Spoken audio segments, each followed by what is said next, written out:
반갑습니다. 겨자씨 인도자 공부를 여러분들과 함께 나눌 수 있어서 정말 감사가 됩니다. 하나님께 사랑해 주셔서 올 한 해도 인도자들이 이만한 영적 육적 건강이 있어서 여기까지 이르렀는데요. 에베네셀의 하나님께서 우리를 도와주신 까닭이다. 그 손길의 역사다라고 믿습니다.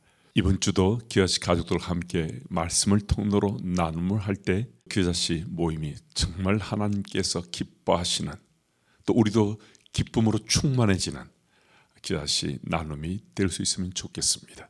오늘은 예레미야 30장 1절에서 11절 말씀을 본문으로 해서 포기하지 않으신 하나님이라는 주제로 말씀을 나누겠습니다. 우리의 말씀을 나눌 때는 항상 하나님 말씀이 내 삶의 생명줄이다 하는 의식을 갖고자 좀 힘써야 돼요. 말씀을 듣고서 참 좋은 말씀이다 생각할 수 있는데, 또 그 말씀이 내 이야기를 해주시는 것 같다 하는 은혜 입을 수 있는데, 중요한 것은 그 말씀을 듣고 느끼는 것뿐만 아니라 그 말씀을 기억하고 그 말씀을 내 삶에서 적용하며 사는 것이거든요. 그래서 겨자씨 가족들이 함께 이 모임을 할 때 말씀이 우리의 나눔의 통로가 되는 것은 틀림없는 사실인데, 그 말씀이 한 주간 살아가는데 우리 인생길 길잡이 되는 귀한 말씀이 되는 나눔이 이번 겨자씨 모임 가운데 펼쳐졌으면 좋겠습니다. 1절에서 3절 말씀을 중심으로 희망의 메시지라는 소토픽으로 같이 좀 나누려고 합니다. 1절에 3절 말씀을 읽습니다. 여호와께로부터 말씀이 예레미야에게 임하여 이르시니라. 이스라엘의 하나님 여호와께서 이와 같이 말씀하여 이르시기를, 내가 네게 일러준 모든 말을 책에 기록하라. 여호와의 말씀이니라.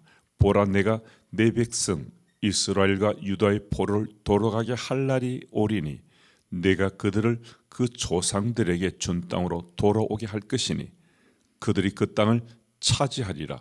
여호와께서 말씀하시니라. 아멘. 하는 말씀은 끊임없이 반복해서 우리에게 들려집니다.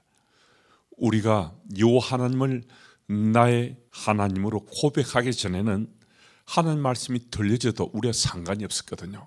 근데 요 하나님이 나의 믿음의 대상으로 고백된 이후에는 이제는 잘 들리지 않았는데 어느 때 어느 곳에 있든 간에 하나님 말씀은 자주자주 내게 들려지고, 때로는 동일한 말씀이 반복돼서 우리에게 들려지고 느껴질 수 있습니다. 오늘 2절 말씀은 하나님께서 예레미야에게 주신 그 말씀을 책에 기록하라고 말씀하는데요. 말씀을 책에 기록해서 참 중요하고 의미 있는 말씀으로 우리가 오랫동안 기억하고자 하는 그런 시도도 참 좋은데요. 정말 중요한 것은 그 말씀을 받아들이고 어떻게 내 삶에 적용하며 사는가, 이게 진짜 중요한 거거든요. 이것이 바로 하나님 나라 백성으로 살아가는 우리의 삶의 과제라 할 수 있습니다. 이스라엘 백성들은 기록된 하나님 말씀을 수없이 반복해서 보기도 하고 듣기도 했지만은 그들은 그 말씀을 자신의 삶으로 받아들이지 않았습니다. 자신의 삶으로 받아들이지 않았으니까 삶에 적용하며 살 수 없잖아요. 우리가 말씀을 삶에 적용하며 살려고 하면요, 말씀이 기억돼야 되는데 그 말씀을 자신이 주신 말씀으로 받아들이지 않았으니까 그 말씀이 기억될 리가 없잖아요. 그 말씀이 내 속에 없으니까 그 말씀을 내 삶에 적용하며 살 수 없는 거거든요. 그런 그들인 탓에 하나님을 외면하고 하나님 떠나가는 것이 너무나 쉬웠다는 것입니다. 우리는 하나님 말씀을 우리가 들었다면, 또 읽었다면, 또 함께 나누었다면 우리 마음밭에 기록하는 것이 참 중요합니다. 나의 심장에 기록할 수 있어야 돼요. 하나님 말씀은 내 심장의 박동소리와 더불어서 나를 일깨워주는 말씀이 되어야 되거든요. 그래서 하나님 말씀이 내 심령을 일깨워주는 말씀일 때 내 마음밭에 기록되고 새겨질 수 있습니다. 이 3절 말씀을 보면요, 하나님께서 예레미야에게 내 백성 이스라엘과 유다의 포로를 돌아가게 할 날이 이르리니 라고 말씀합니다. 이 말씀은 때가 되면 하나님의 섭리와 계획 속에 이스라엘 백성들이 팔레스타인으로 돌아가게 하시겠다라고 말씀합니다. 남유다 백성들이 바벨론의 강력한 군사력에 의해서 나라가 망하게 되고 그들이 포로로 끌려가게 된 것으로 생각할 수 있지만, 막강한 바벨론의 군사력에 의해서보다는 하나님께서 남유다 백성들이 하나님을 외면하고 무시하고 우상을 섬기고 산 탓에 하나님께서 그들을 징계하시니까 남유다 백성들이 바벨론으로 포로로 끌려갔다는 거거든요. 그러니까 하나님께서 그 속에 개입하신 것이니까, 또 하나님께서 역사 속에 간섭하시면 바벨론의 힘이나 그들의 권한이 아니라 하나님 원하시면 그 원하시는 때에 남유다 백성들은 자신의 고국 팔레스타인으로 돌아올 수 있다는 거예요. 그래서 하나님께서는 이 모든 일이 하나님의 권한 속에 있다는 사실을 분명히 밝혀주고 있습니다.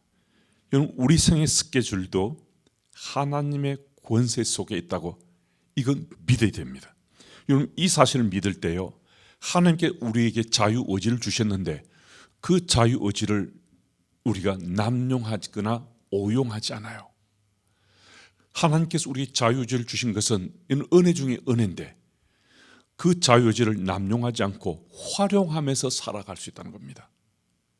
우리가 자유의지를 잘 활용하면 하나님 뜻을 분별해서 하나님 뜻대로 우리가 그 자유의지를 선용하며 살아갈 수 있습니다.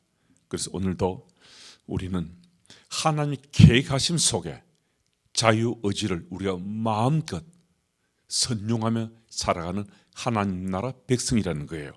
그리고 이 3절에 이 말씀의 하나님 때에 대해서 다시 한 번 더, 한 가지만 더 생각하면, 돌아가게 할 날이 오리니 라는 이 말씀의 본말은 하나님께서 그들을 회복시켜 주시겠다는 거예요.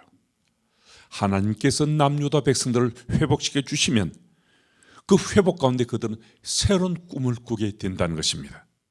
하나님께서는 남유다 백성들이 하나님 멀리했다가 징계를 받고 심판을 받고 심각한 시련과 환난 가운데 던져졌지만은 하나님께서 그들이 돌아올 수 있도록 하나님께 회복시켜 주셨을 때 그 회복을 통해서 희망에 찬 새로운 꿈을 꿀 수 있다는 것입니다. 남유다 백성들에게 임하신 하나님의 손길의 역사가 이스라엘 하는 여러분과 제 삶 속에도 임하셔서, 혹 우리가 지금 잘못된 길로 갔다가 우리가 고난 가운데 있다면 그것이 끝이 아니고 하나님의 손길의 역사를 통해서 우리가 주께로 돌아오고, 주께로 돌아온 우리들에게 회복뿐만 아니라 희망을 품게 하시고 새로운 꿈을 꾸게 하시는 그 하나님이 우리 인생길을 인도하신다, 이 사실을 꼭 믿으시기 바랍니다. 이어서 4절에서 11절 말씀을 중심으로 하나님의 영원한 뜻이라는 소타픽으로 함께 나누도록 하겠습니다. 제가 그 구절 읽습니다. 여호와께서 이스라엘과 유다에 대하여 하신 말씀이 이러하니라. 여호와께서 이와 같이 말씀하시되 우리가 무서워 떠는 자의 소리를 들으니 두려움이요 평안함이 아니로다. 너희는 자식을 해산하는 남자가 있는가 물어보라. 어찌하여 모든 남자가 해산한 여자같이 손을 자기 허리에 대고 모든 얼굴이 급에 질려 새파래졌는가. 슬프다 그 날이여. 그와 같이 엄청난 날이 없으리라. 그날은 야곱의 환난의 때가 됨이로다. 그러나 그가 환난에서 구하여 냄을 얻으리로다. 만군의 여호와의 말씀이라. 그날에 내가 네 목에서 그 멍에를 꺾어버리며 네 포박을 끊으리니 다시는 이방인을 섬기지 않으리라. 그들은 그들의 하나님 여호와를 섬기며 내가 그들을 위하여 세울 그들의 왕 다윗을 섬기리라. 여호와의 말씀이니라. 그러므로 나의 종 야곱아 너는 두려워하지 말라. 이스라엘아 놀라지 말라. 내가 너를 먼 곳으로부터 구원하고 네 자손을 잡혀가 있는 땅에서 구원하리니 야곱이 돌아와서 태평과 안락을 누릴 것이며 두렵게 할 자가 없으리라. 이는 여호와의 말씀이라. 내가 너와 함께 있어 너를 구원할 것이라. 너를 흩었던 모든 이방을 내가 멸망시키리라. 그럴지라도 너만은 멸망시키지 아니하리라. 그러나 내가 법에 따라 너를 징계할 것이요 결코 무죄한 자로만 여기지는 아니하리라. 아멘. 8절의 멍에와 줄은 이방인의 압제를 뜻합니다. 하나님께서 이 이방인의 압제로부터 남유다 백성들을 구해내시겠다 하는 그 말씀입니다. 이스라엘 살아온 우리들도 세상 속에서 이 멍에와 줄이 우리에게 매여 있을 수 있습니다. 세상 것들이 우리를 압제하듯이 우리를 마치 포로로 사로잡은 것처럼 행세할 수 있습니다. 근데 하나님께서는 그 멍에의 줄을 끊어주시겠다는 거예요. 여호와 하나님만이 그 멍에의 줄을 끊으실 수 있는 거거든요. 그리고 우리가 주를 신뢰하면 주의 손길의 역사를 통해서 그 멍에의 줄이 끊어지게 된다는 것입니다. 그리고 오늘 10절 말씀을 보면 구원하고 구원하리라라는 말씀을 하시는데 하나님께서 당신의 백성들을 반드시 구해내시겠다 하는 그 말씀을 강조해서 말씀해 주시는 거거든요. 우리들도 우리 생 현장에서 이 구원자 하나님의 함께 하심을 꼭 믿고서 이 말씀을 같이 따라갔으면 좋겠는데요. 하나님은 남유다 백성들에게 내가 너희를 망하게 하겠지만은 너희들은 영원토록 망하는 것은 아니다 라고 말씀하십니다. 온 세상을 주께서 멸망시키더라도 하나님 백성인 너희들은 망하게 하지 않겠다 주께서 말씀하시는 거거든요. 그런데 11절 말씀 보면 하나님께서는 이와 또 다른 말씀을 하시는 것 같아요. 그러나 내가 법에 따라 너를 징계할 것이요 결코 무죄한 자로만 여기지 아니하리라. 이 말씀은 아주 중요한 의미를 내포하고 있는데요. 하나님께서 이방 나라는 심판하시겠다 또 멸하시겠다라고 말씀하시면 그들은 반드시 멸하실 뿐만 아니라 그들이 회복이 어려운 거예요. 그런데 하나님께서 남유다 백성에 대해서 그들을 망하게 하시겠다는 징계를 말씀하시는데 심판하시겠다는 말씀도 하시는데 그들에 대해서는 하나님께서 영원토록 멸하시겠다라고 말씀하시는 것이 아니라는 거예요. 그 죄에 대해서는 무죄하게 보지 않으시고 반드시 징계를 하시는데 그 백성 그 민족에 대해서는 징계 이후에 심판 이후에 하나님께서 행하실 일이 있다라고 말씀하시는 거거든요.